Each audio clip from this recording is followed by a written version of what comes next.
enzim dan metabolisme sel. Pertama, pengertian metabolisme. Metabolisme adalah semua reaksi kimia yang terjadi di dalam tubuh makhluk hidup.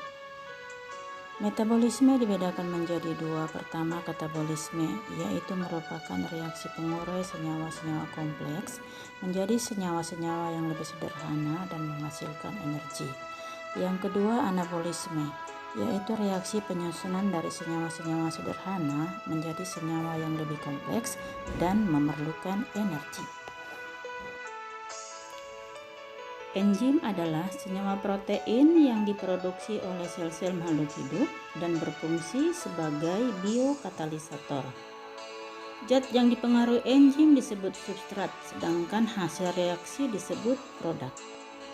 Klasifikasi enzim berdasarkan tempat kerjanya dibagi atas dua macam. Pertama, enzim intraseluler adalah enzim yang bekerja di dalam sel, contohnya katalase. Yang kedua, enzim ekstraseluler adalah enzim yang bekerja di luar sel, contohnya enzim pencernaan. Komponen-komponen penyusun enzim tersusun atas dua bagian. Pertama, senyawa protein atau apoenzim, bersifat labil atau mudah berubah. Yang kedua, senyawa non-protein atau gugus prostetik, bersifat termostabil.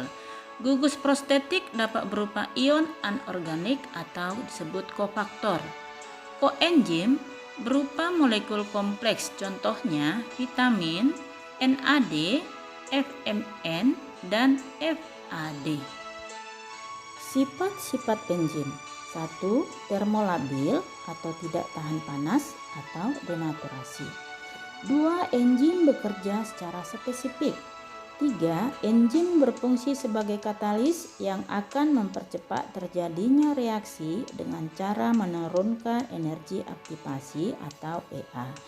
4. Enzim dapat digunakan berulang kali karena enzim tidak ikut bereaksi.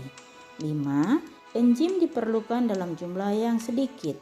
6. Dapat bekerja secara bolak-balik atau dua arah atau reversible.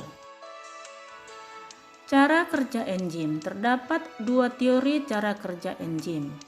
Pertama, teori lock and key atau teori gembok dengan anak kuncinya.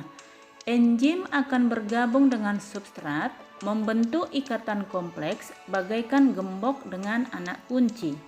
Yang kedua, teori induced fit atau teori kecocokan induksi. Enzim mempunyai bentuk sisi aktif yang fleksibel atau bukan bentuk yang kaku. Faktor-faktor yang mempengaruhi enzim. Pertama, suhu. Yang kedua, pH atau derajat keasaman. 3. Inhibitor. 4. Aktivator. 5. Konsentrasi enzim. 6. Konsentrasi substrat. 7. Zat hasil atau produk. Untuk pertemuan hari ini sampai di sini dulu. Semoga kalian semua sudah mengerti tentang enzim. Dan sampai ketemu minggu depan. Terima kasih.